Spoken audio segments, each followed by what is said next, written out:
Ni hao, halo semuanya, kembali lagi dengan Nubarta. Nonton bareng kita. Makasih ya udah setia menunggu updatean dari Nubarta. Semoga kalian masih akan tetap setia bersama Nubarta sampai akhir ya. Nah, kalau gitu nggak perlu lama lagi. Yuk langsung aja kita siapkan diri dan hati kita ke episode berikutnya. Selamat mendengarkan. Shoyan menggendong Chailin di tangannya. Dia merasakan aura kematian yang kuat darinya. Secara logika, meskipun rentang hidup Chailin tidak bisa abadi, tidak mungkin untuk habis dan menghilang sekarang. Suamiku, kamu akhirnya kembali. Shoyan terkejut saat mendengar ini. Dia melihat wajah tua Chailin. Chailin mengulurkan jari-jarinya yang kering dan menempelkannya di wajah Shoyan. Air mata mengalir dari sudut matanya. Shoyan sedikit tertegun. Chailin jarang menyebut dirinya sebagai suami, karena jauh di dalam hatinya dia punya harga dirinya sendiri. Tapi sekarang dia mengungkapkan kelembutannya yang asli di saat paling kritis. Kim Woo-er dan Zeni yang mendengar suara itu pun bergegas masuk.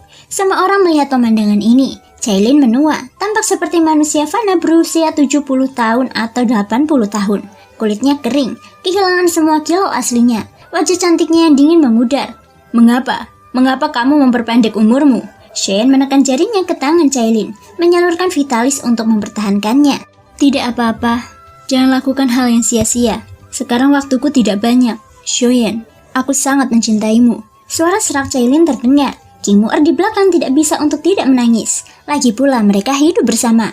Mereka telah berada di dunia dewa kuno selama ribuan tahun. Ada kasih sayang di antara satu sama lain. Begitu juga Zeni, namun dia bijaksana. Dia membawa semua orang keluar dari sini dan hanya menyisakan Shoyan dan Chailin yang sudah tua yang tersisa di ruangan itu. Chailin, beritahu aku apa yang sebenarnya terjadi. Setelah Shoyan menyentuh Chailin, dia segera memeriksa tubuhnya. Tidak ditemukan luka dan Chailin tidak terinfeksi racun. Tidak seharusnya ada situasi di mana rentang kehidupannya terputus. Shoyan, sudah berapa lama kita bersama? Apakah kamu ingat? Chailin tersenyum dan tidak menjawab pertanyaan Shoyan. Sebaliknya, dia berbicara dengan mata yang paling lembut. Sudah berapa lama kita bersama? Shoyan agak bingung dengan pertanyaan ini. Sejak dari benua Doki, sudah hampir mencapai periode 10.000 tahun berlalu. Tapi Shoyan mengerti, ini bukan yang diminta Chailin. Chailin, maafkan aku tidak banyak di sisimu. Shoyan menundukkan kepalanya. Air mata mengalir di pipinya. Selama 10.000 tahun, waktu yang bisa Shoyan luangkan untuk menemaninya terbatas dan Chailin telah menghabiskan tahun-tahun panjang ini sendirian. Shoyan, aku tidak pernah menyesal. Jangan katakan itu. Kita tidak punya hutang apapun. Kamu bebas dan tidak terkendali. Ucap Chailin. Keduanya adalah sepasang dengan kepribadian yang sangat berbeda. Namun, mereka bertemu secara kebetulan dan saling melengkapi. Di benua Doki, Chailin tidak pernah mengatakan cintanya, termasuk setelah meninggalkan benua Doki. Dia tidak pernah mengatakan perasaannya terhadap Shoyan seperti sekarang. Saat Shoyan dalam bahaya, dia akan berubah menjadi ular piton penelan langit untuk melindunginya. Dan selama pertempuran dua kaisar, Chailin memimpin manusia ular dalam pertempuran berdarah untuk mendukung suaminya. Dia juga menggunakan esensi darahnya sendiri demi membantu Shoyan dan semua makhluk hidup. Semuanya terasa seperti terjadi kemarin. Waktu berlalu dengan cepat dalam sekejap mata. Hampir 10.000 tahun telah berlalu. Kejadian di menara pemurnian kilangi terbakar, membawa Chailin dan Shoyan melahirkan Xiao Xiao. Sejak itulah mereka menjadi sepasang kekasih. Tapi Shoyan, aku merasa sangat kesepian dalam umur panjang. Aku tidak dapat menemukan arahnya. Chailin meneteskan air mata di depan Shoyan untuk pertama kalinya. Dia adalah wanita yang kuat. Dia pernah menjadi Ratu Medusa dari bangsa ular. Menjadi lebih kuat seiring berjalannya waktu.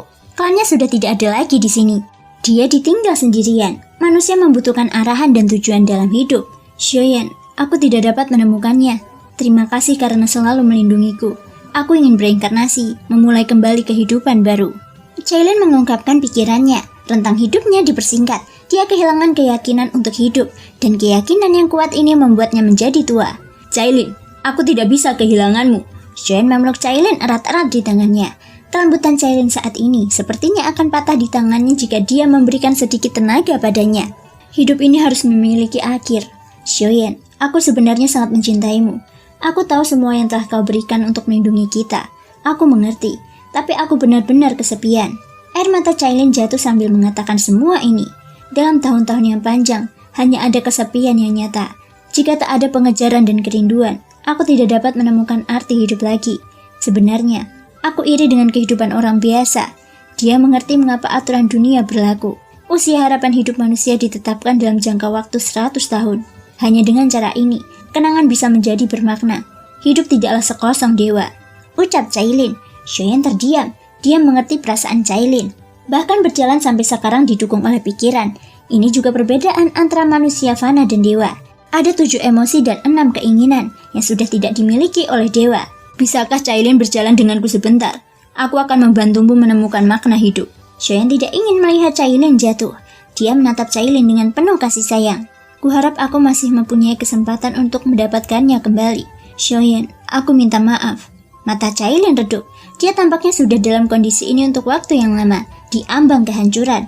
Jika bukan karena menunggu Shoyan melihatnya untuk terakhir kalinya, takutnya Cailin sudah jatuh dan bereinkarnasi. Tidak, Cailin, kamu tidak bisa meninggalkanku. Kamu, Xiao Xiao dan aku, bagaimana kamu bisa tahan untuk pergi? Ini semua salahku. Aku akan melindungimu dengan sangat baik. Beri aku kesempatan.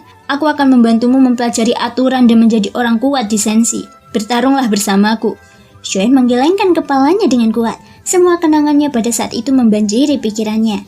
Dia melihat keinginan Cailin untuk mati. Selama keyakinan itu masih terpatahkan, Cailin benar-benar akan mati saat ini. Aku tidak bisa menerobos. Ada batas dalam kultivasi. Aku mengerti hal ini.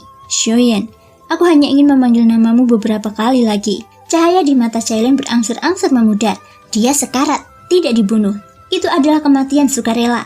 Dia ingin bereinkarnasi dan memulai hidup baru. Dengan kemampuan Shoyan saat ini, faktanya dia bisa mengubah nasib Cailin, bahkan membuatnya semakin kuat dan kuat. Alasan mengapa Shoyan tidak melakukan ini, dia ingin melindunginya dengan lebih baik. Dia tidak dapat menoleransi kecelakaan apapun. Dia lebih takut membawa Cailin di dunia yang kacau. Takut istrinya tewas secara tak terduga selama perjalanan. Tapi Shoyan menemukan bahwa dia salah. Ingin melindunginya adalah hal yang bagus, tapi dia lupa perubahan suasana hati yang disebabkan oleh jangka waktu yang panjang. Dan Cailin menghadapi perubahan seperti ini. Inilah akhir hidupnya. Cailin, jangan tinggalkan aku. Tubuh Bidang 9 warnamu masih bisa disempurnakan. Kehendak Sensi, tolong biarkan dia bertarung bersamaku. Tolong. Suara Shoyan dipenuhi air mata. Karena dia benar-benar takut. Dia takut Cailin akan menutup matanya saat ini. Cailin membuatnya menangis. Keduanya pun menangis terseduh-seduh. Mereka mengungkapkan seluruh isi hatinya pada saat ini. Terima kasih semua sudah mau mendengarkan dari awal sampai akhir. Sampai jumpa di episode berikutnya.